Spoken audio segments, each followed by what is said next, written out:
when Joe Rogan exposes compromised guests. Joe Rogan has had thousands of episodes posted, and for the most part, they're all just fairly normal and interesting. But occasionally, somebody will go on the podcast with a hidden agenda, using his platform with ulterior motives. He's an Egyptian Or guy, there's just something else going on, a pyramid hidden guy. narrative that shows a guest and their views are compromised in some way. You know, you got the director of the FBI on this show saying there's no, if there was, nothing you're looking for is on those tapes. Like, what?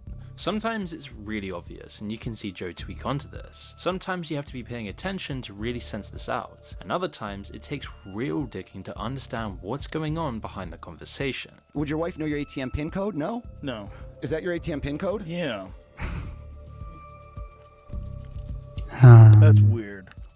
Like we saw with the Paul Stamets episode. Now, Paul Stamets is a great guy. Been caught. He's one of the leading is he doing? mycologists, generating a whole new wave of interest in He's a mushroom guy. nature and specifically mushrooms and mycology. He's written books, runs a successful company, sells supplements, and has worked with government biodefense programs since 9/11. Paul has been a regular on the podcast, but when he joined Joe Rogan for a second time, we got one of the podcast's most mysterious moments. But there were more dimensions to it than most people realized. Yeah, he said stop asking question or something. Deep into a conversation that touched virtually every aspect of mushrooms and fungi, Joe casually mentioned portobello mushrooms, and suddenly Stamets' entire demeanor changes after he explains that portobellos have a problem. Joe was completely caught off guard here.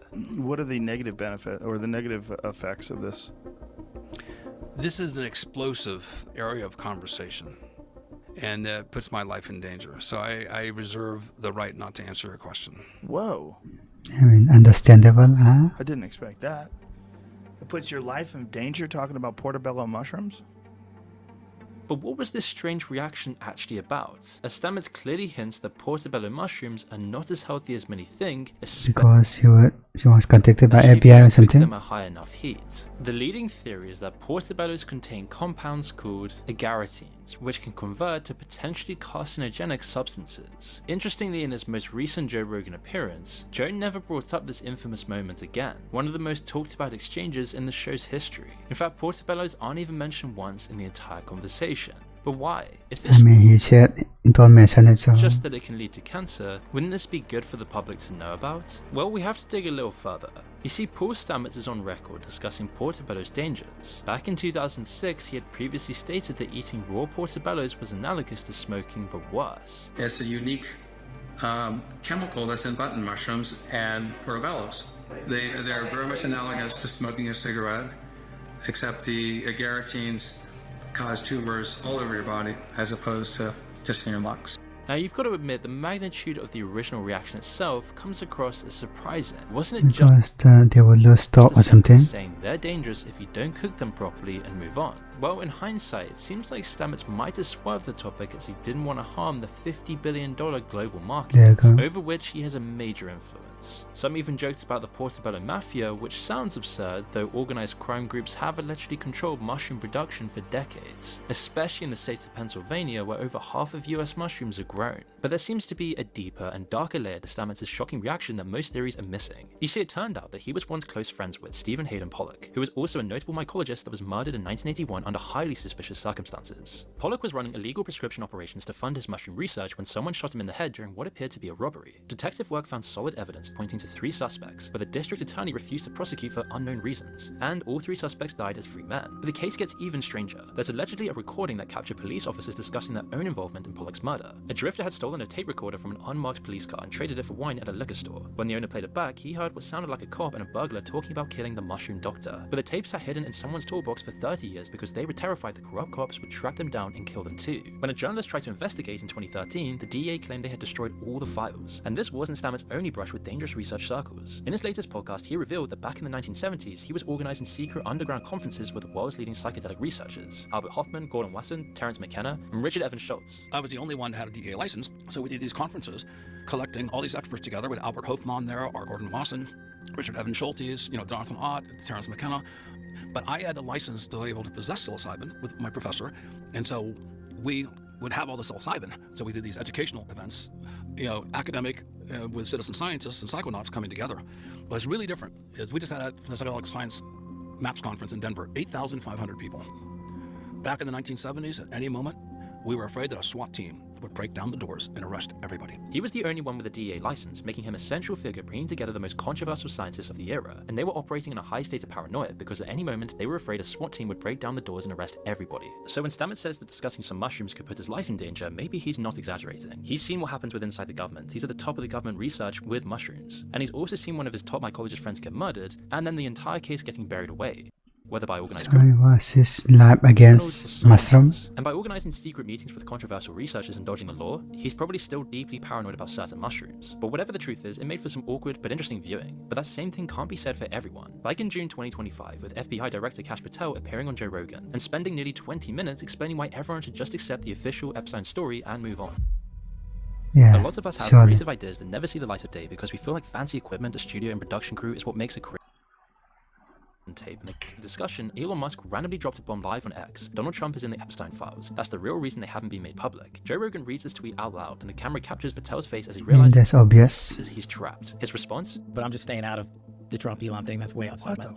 Says the literal director of the FBI who was He's conducting staying out of it, bruh. an investigation into Epstein. Kash Patel has shared a lot about Mr. Jeffrey before, though not in the way you'd expect for an FBI employee, let alone the director of the entire agency. Just 2 years Is earlier, he biased? he was publicly demanding for the client list to be released. Simple, because of who's on that list. You don't think that Bill Gates is lobbying Congress night and day to prevent the disclosure of that list? He's even been on a bunch of Q podcasts with over 50 appearances, stating things like Q has been right about so many things. One of his books is literally titled Government Gangsters, The Deep State, the Truth, and the Battle for Our Democracy, which explores FBI corruption. Before becoming director, he vowed to shut down the FBI Hoover building on day one and reopen it as a museum of the deep state. But after he got the job as the head of the FBI, he clearly morphed into a completely different person. In one I hearing, mean, he wants the money, so he don't want to lose his he job. said, "I have publicly rejected outright Q-baseless conspiracy theories." All in all, then, it would be fair to say he's hard to trust, and his discomfort on Joe Rogan is obvious. He's constantly looking away, fidgeting, and struggling with eye contact. He discusses his pre-FBI days as a lawyer, where he says he defended child traffickers. This is what we call a war of experts. And I used to do it all the time. I mean, I represented some of the worst humans that you can possibly imagine on Earth. Literally. The guys that were trafficking children from Mexico into America. Think about that. While talking down the accusations, he casually mentions defending some of the worst people in the world to support his point. This guy went from demanding transparency to shielding it when given the power to provide it. The FBI Epstein investigations recently concluded, with the Bureau stating that investigators found no incriminating client list or any credible evidence that anyone was blackmailed. There are no plans to charge anyone else involved in the case, and everyone knows how bad this really is, and how much deceit is really going on behind the scenes. It's just so obvious that it's almost impossible to ignore. And notice how they say incriminating list, which doesn't necessarily exclude the existence of any list whatsoever. This aligns with the expectations Kash Patel laid out in that podcast. The official line was dictated to Joe Rogan before being released to the public. But Kash Patel is certainly not alone among current and former intelligence officers who have had tense and weird exchanges on Joe Rogan, though some are arguably more discreet and hard to discover. But among the so-called glowies, a term used to describe government agents to make public appearances to shape narratives in some way, Mike Baker is probably the most interesting candidate to appear on Joe Rogan. He's a former CIA officer who has become a Fox News contributor, appearing on Joe Rogan's podcast approximately 20 times. But calling him former CIA might be generous, as they say there's no such thing as an ex-CIA officer. Baker doesn't exactly lie to Joe Rogan's audience, but instead he runs what intelligence professionals call limited hangouts, revealing partial truths to establish credibility while concealing deeper secrets. I mean, listen to how he does it here, passing off accusations of CIA interference in overseas politics. Of course, that's what we're doing, right? Of course, we're trying to influence hearts and minds. Of He's course, just edging. we're infiltrating organizations to try to influence the direction of the government. Or this classic, where he confesses to stealing state secrets. It's like John Brennan, who was a director of the agency. He talked about the business of the CIA and says we don't steal secrets. God damn it, of course we steal secrets. That's the point of the exercise, right? The technique here is admitting to controversial CIA activities while framing them as obvious and necessary. He simultaneously satisfies truth seekers while completely normalizing the entire enterprise. He takes the sting out of revelations by acting like everyone already knows. Of course we overthrow governments, of course we still stay secrets. What did you expect to hear? But Baker isn't just some retired spook doing podcasts for fun. He's still very much in the game. As the CEO of Diligence LLC, an alleged CIA front company, he sits on the board of Newbridge Strategies connected to the Bush administration, and his company has ties to former CIA Director William Webster. That's why people in Joe Rogan's audience always notice that whenever he's on, he'll just speak so vaguely, in generalities, deflecting specific questions and always having a reason why he can't go into details. He comes across as down to earth enough to seem relatable, and he's skilled enough to reveal partial truths while protecting the deeper, darker secrets. When foreign policy gets messy, Baker appears to put the reasonable CIA perspective out in the public sphere, and with so many visits on the Joe Rogan podcast, he takes every opportunity he can. I mean, isn't it weird that he's been on over 20 times at this point? And that phrase glowies comes from the idea that federal agents and intelligence operatives glow in the dark, literally. They're obvious once you know what to look for, and Baker practically has a neon sign above his head to Joe's audience. David Grush is another former military guest on Joe Rogan, and his credentials are comprehensive with 14 years of experience in military intelligence, including positions at the National Geospatial Intelligence Agency and the National Reconnaissance Wilson's office. He was tasked by Congress to investigate UAPs for the Pentagon, so when he comes forward as a whistleblower, people listen. On Joe Rogan, David talks about retrieving what he called non-human origin technical vehicles, meaning spacecraft, and claimed the US government has been running crash retrieval programs for decades. So it's like, once you realize the phenomenon's real, then you realize we've recovered artifacts and, biologics, or, dead pilots, if you will, even though it's, kind of creepy to even think about that in your worldview. You don't think they were ever, alive sometimes too, right? And I'll leave it at that. He talked about alien technology and recovering biologics, essentially dead alien pilots from these craft. He said there's been a sophisticated disinformation campaign to hide all of this, and that we're in a cold war with other nations to reverse engineer alien tech. It was wild stuff, and David is making these claims under oath to Congress, which lends him huge credibility that most UFO witnesses lack. However, it also raises questions: why now? Why is a military intelligence officer suddenly revealing all of these everyone can lie in court. alien details? This all comes at a time when UFO fans and skeptics alike are discussing how the US government could be covering up experimental weaponry programs. After spending 3 hours with him, Joe himself later suggested the guy might be a useful idiot, being fed information to serve a larger agenda, like high-tech drone programs. How do you know whether or not they're just using him as a useful idiot to just get out some silly story because they're covering up for the fact that there's some very advanced drone system that the United States government has, they're trying to keep under wraps? Right.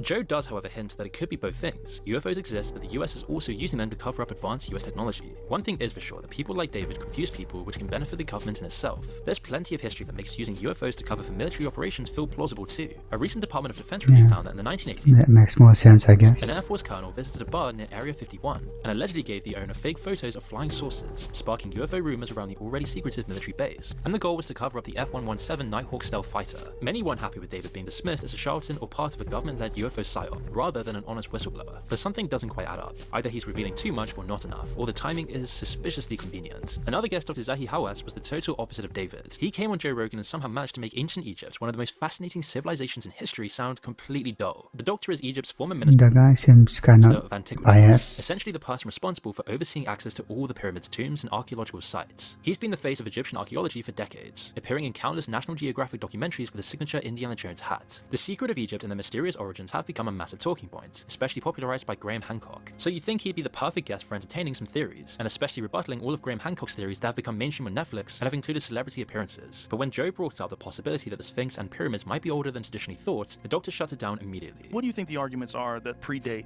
that try to push the date back of the construction of the pyramids? I never heard of this. You've never heard of this No, before? it's only new. It's a theories Right, from the new age. But I saw a debate with you. I saw a debate with you and Graham Hancock, and there was another archaeologist. That was But hold on. The other archaeologist was saying, if you're saying that something happened 10,000 years ago, where's the evidence of any civilization from 10,000 years ago? Exactly. But then you found Göbekli Tepe. So Göbekli Tepe was buried over 11,000 years That's ago. not true. I never heard about this. What do you mean it's not true? It's not true what I told you. What is not true? It never Göbekli happened. Tepe? He's actually sure he's not true. I mean, Never discovered this at all. Wait a minute. it's a bit pet argument right there. Göbekli Tepe is in Turkey. But this was the evidence.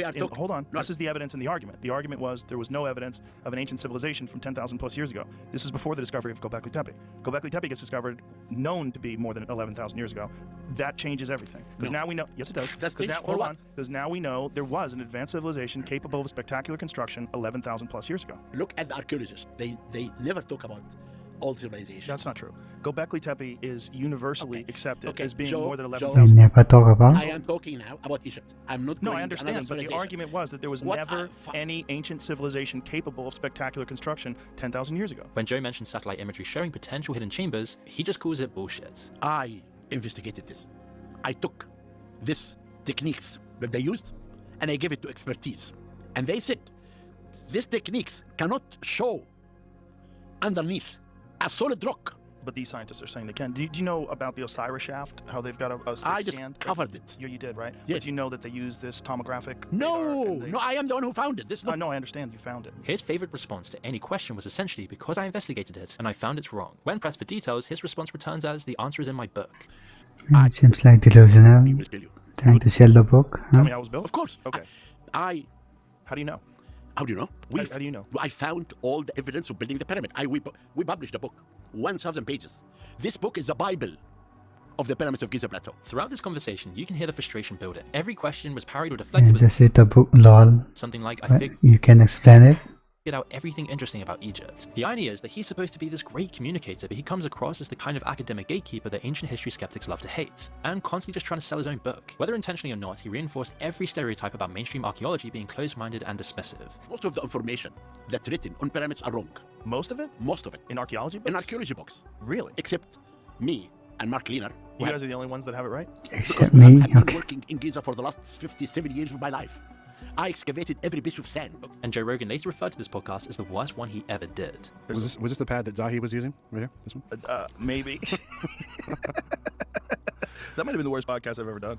But maybe a good one too. Just to see, okay, this is the guy, this is this closed-minded fellow that's been in charge of gatekeeping all the knowledge about And Egypt. still standing on the same ideas. Another Joe Rogan guest with seemingly compromised opinions was Adam Conover from the show Adam Ruins Everything. This one's striking because he built his whole career on questioning things and debunking myths. no. Now, to add a little context, his character ruins popular ideas because he believes that the truth is always better, bringing up awkward facts to annoy other characters in the process. So you'd think he'd be comfortable Betamel. pushing back on his ideas. But when Joe starts asking some basic controversial questions, Adam seems genuinely surprised, as if he wasn't accustomed to anyone ever disagreeing with him. They eventually get into the infamous discussion about sports and gender, and Adam makes the argument that men only dominate sports because men invented the sports. So Joe asks why basketball was designed for men specifically. So many of the sports were designed for male bodies, right? They're optimized for male bodies, right? Basketball, for example, right? How is that optimized for male bodies? It's like the height of the basket, you know, the way that the ball moves around, you know, like if The way the ball moves around? If we're gonna say that, He even seems to realize how he sounds because he starts laughing right after saying it. The whole conversation had this vibe of someone who was used to people just nodding along with whatever he said, going along with the LA narratives. And when Joe would press for details or ask for evidence, Adam would often say that he wasn't an expert. It would seem like he was almost forced into having these opinions, knowing how ridiculous they really were. The discussion about trans athletes was where this really showed. Joe laid out a detailed argument about biological advantages, 30 years of testosterone affecting bone density, tendon strength, the mechanical advantages of male hip structures versus female ones. But Adam's response was always just flat out disagreement. this is a conversation, this is something I'd love to talk about on our show, and I'd specifically love, you know, this is the kind of topic where I really want to make sure that I know the research and that I'm, you know, also speaking to trans folks, you know, in this conversation. But throughout the conversation, he kept name-dropping his trans friends like he was calling in reinforcements, as though he was forced into giving this narrative. After the podcast, He has a black pen, bro. Adam immediately went on Hassan Piker's stream and complained that Joe... He turned it immediately into a boxing match. That either means he knew his arguments looked flimsy or that he wasn't conveying his own opinions well. Adam Conover represents this whole class of supposedly independent intellectuals who've really just been captured by academic orthodoxy and forced into saying whatever companies want them to say, to virtue signal as much as possible to always look morally virtuous. He presents as someone who questions everything, but he really only questions things outside his own ideological bubble. When those core beliefs are challenged, he falls back on appeals to authority and identity politics. Many others on Joe Rogan have been outed for covering for political or institutional agendas, and one of the most infamous being Dr. Sanjay Gupta, the chief medical correspondent from CNN. We've brought up this before in a previous video, where Joe brings up how CNN had described his COVID medication as horse dewormer, when he'd actually gotten human ivermectin prescribed by a doctor. Thousands of medications can be used for both animals and humans. You'd only choose to label it like this if you were taking a shot, as they did by editing his recovery video. So Joe asked directly, Do you think that's a problem, that your news network lies? Well, I don't. Dude, what did they say? They lied What and did they said say? I was taking horse dewormer. First of all, it was prescribed to me by a doctor, along They with shouldn't have said a it was bunch of other medication. and Gupta actually admitted, so Joe pressed further. Why did they do that? I don't know. You didn't ask? You didn't think they were? You're the medical guy over there. I didn't ask. I should have asked before But they coming did on it the with podcast. such glee. No, Yes, Joe. they did. I watched. Medical guy, huh?